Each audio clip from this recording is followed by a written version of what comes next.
আসসালামু আলাইকুম সম্মানিত শিক্ষার্থীবৃন্দ, গেম অফ স্টাডি এর তরফ থেকে আমি আবির স্যার সকলকেই স্বাগতম জানাচ্ছি ক্লাস 8 এর গণিত ক্লাসের 3 নাম্বারে। ওকে, অর্থাৎ আজকের 3 নাম্বার ক্লাসের সবাইকেই আমি আবির স্যার স্বাগতম জানাচ্ছি। তো নর্মালভাবে আপনারা যারা আগের ভিডিওগুলো দেখেননি, অর্থাৎ আগের ক্লাসগুলো, আমি আপনাদের বোর্ড বইয়ের যে 18 নম্বর পৃষ্ঠার 2.1 মুনাফার অধ্যায়ের, তো সেটার 1 নাম্বার 2 নাম্বার অলরেডি ম্যাথ আমি সলভ করেছি। তো যারা দেখেননি তারা হচ্ছে অবশ্যই ভিডিও আগেরগুলো অবশ্যই দেখে নিয়ে আসবেন।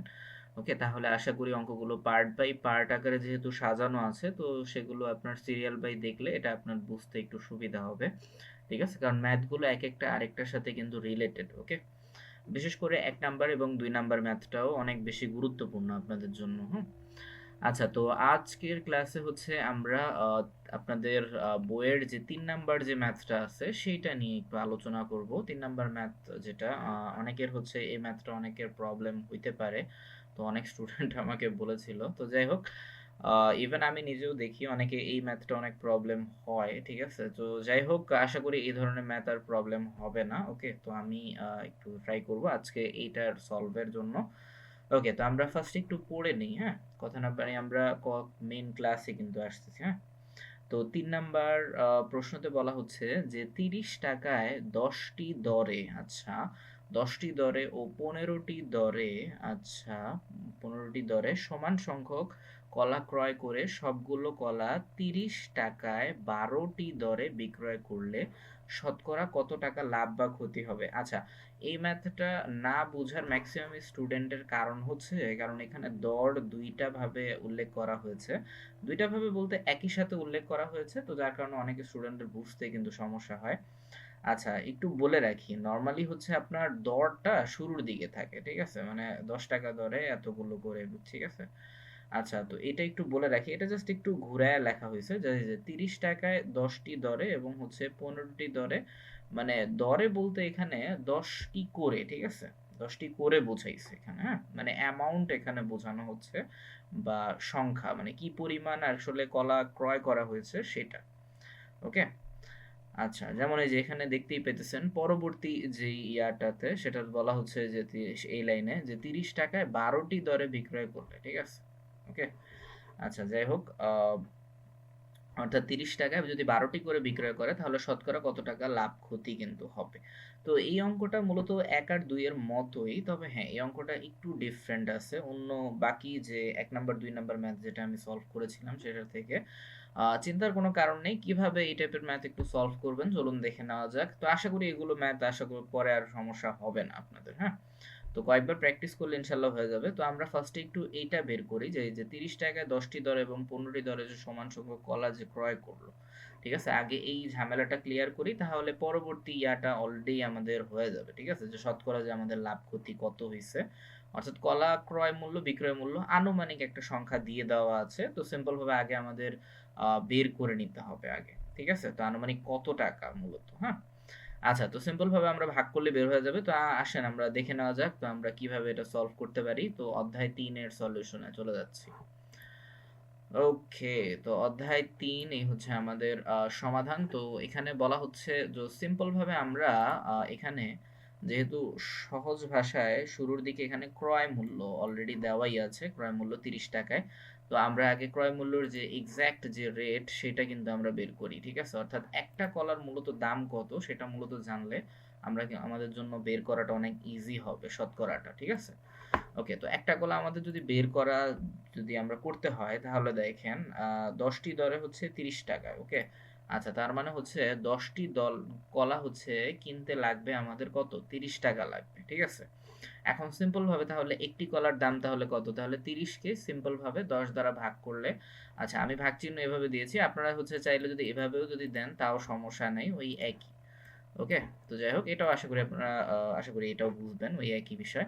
তো এখন যদি আমরা কাটাকাটি করি তাহলে সিম্পল ভাবে 3 দশে 30, তো প্রতিটা কলার দাম থাকে আমাদের কত, 3 টাকা করে। ঠিক আছে, তো কাটাকাটি না করলেও আপনারা হচ্ছে 30কে 10 দ্বারা ভাগ দিলেও হয়ে যাবে, এই 3 টাকাই কিন্তু বের হবে। তো 10টি কলার ক্রয় মূল্য থেকে আমরা একটি কলার ক্রয় মূল্য কিন্তু বের করে ফেললাম। তো 3 টাকা হচ্ছে আমাদের একটি কলার মূল্য। ঠিক আছে, আচ্ছা, এরপরে আমাদের কি বলছে, তো এইটা কিন্তু আমাদের ডান। এবারে আসি আমরা 15টি কলা যেটা সেইটা একটু বের করি। ওকে, তো 15টি কলার ক্রয় মূল্য ঠিক সেমই, কিন্তু আমাদের দাম এখানে বলছে 15টি কলার ক্রয় মূল্য হচ্ছে কি 30 টাকা, তাই না? ওকে, তো 15টি কলার ক্রয় মূল্য হচ্ছে 30 টাকা। ওকে ফাইন, যেমন প্রশ্ন ছিল ঠিক সেমন ভাবেই আমরা সাজালাম।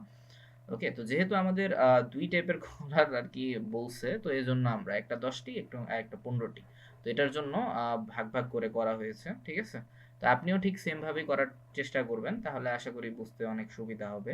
তো আমি অঙ্কগুলো একটু ডিটেলসেই করার ট্রাই করি, যাতে হচ্ছে আপনাদের বুঝতে একটু সুবিধা হয়।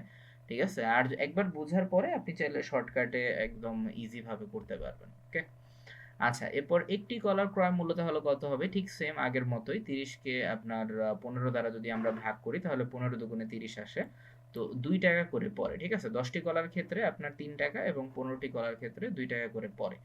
এখন সিম্পল ভাবে যদি আমরা দেখি যে 1+1 অর্থাৎ ওই যে উপরের একটা কলা এবং হচ্ছে নিচের একটা কলা, তো দুইটা মিলে হচ্ছে কি দুইটা কলা। ঠিক আছে, দুইটা কলার ক্রয় মূল্য আমাদের কত পড়তেছে? প্রথমেরটা পেয়েছিলাম আমরা 3 টাকা, পরেরটায় পেয়েছিলাম কত? 2 টাকা। তো টোটাল মিলে আমাদের কলার যে ক্রয় মূল্য সেটা পড়তেছে 5 টাকা করে, তাই না? ওকে, তো এইবার জাস্ট আমরা মূল ক্যালকুলেশনে যাব। তো 5 টাকা কলা এখন হচ্ছে আমরা ক্রয় মূল্য কিন্তু পেয়ে গেছি।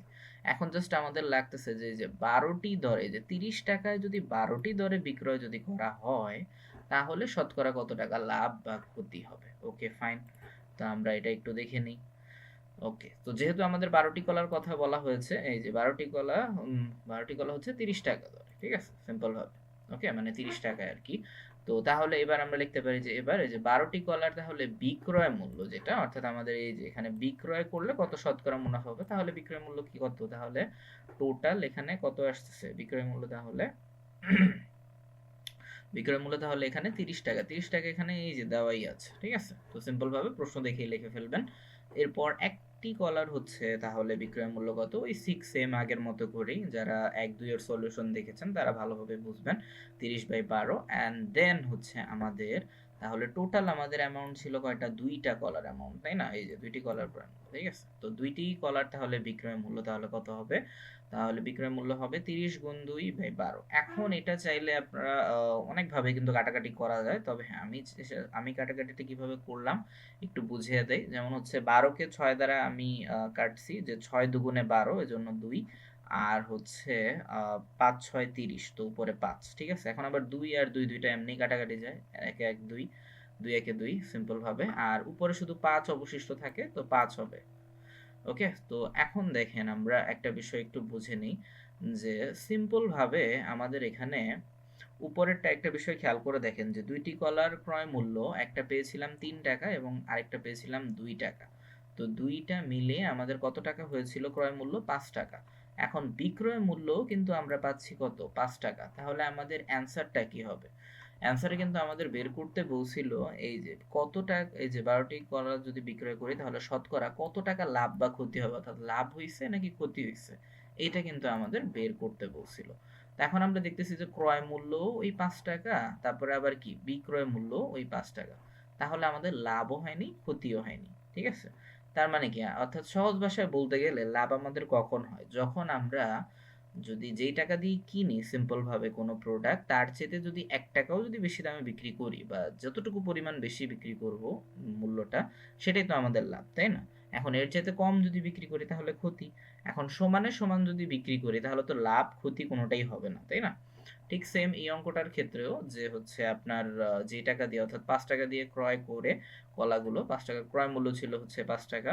ওকে, এরপর বিক্রয় মূল্য কি সেম ওই 5 টাকাই। তো যার কারণে এই যে আমি এখানে একটু ডিটেলস আকারে লিখছি, যে এই ক্ষেত্রে ক্রয় মূল্য সমান বিক্রয় মূল্য, অর্থাৎ ক্রয় মূল্য যা বিক্রয় মূল্য কি তা, অর্থাৎ লাভ এবং ক্ষতি কোনোটাই হবে না। তো সিম্পল ভাবে আপনারা এখানে এটা লিখতে পারেন যে ক্রয় মূল্য বিক্রয় মূল্য সমান, অর্থাৎ লাভ ক্ষতি কোনোটাই হয়নি বা হবে না। ঠিক আছে, ওকে, তো আশা করি ম্যাথটা ভালোভাবে ক্লিয়ার হয়ে গেছে। তো যাদের যাদের এই ম্যাথে প্রবলেম ছিল অবশ্যই ভালোভাবে প্র্যাকটিস করবেন ইনশাল্লাহ। আর যদি আমার কোনো জায়গায় যদি ভুল ত্রুটি হয়ে থাকে তাহলে অবশ্যই ক্ষমার দৃষ্টিতে দেখবেন। আর যাই হোক, তো আশা করি আপনাদের আর এই 3 নাম্বার ম্যাথ নিয়ে কোনো প্রবলেম হবে না। আপনাদের বোর্ড বইয়ের এটা 18 নম্বর পৃষ্ঠার ম্যাথ ছিল। তো অঙ্কগুলো অনেক গুরুত্বপূর্ণ। ভালোভাবে অঙ্কগুলো প্র্যাকটিস করবেন। তাহলে আশা করি আপনাদের এক্সামের জন্য অনেক বেশি কাজে দিবে।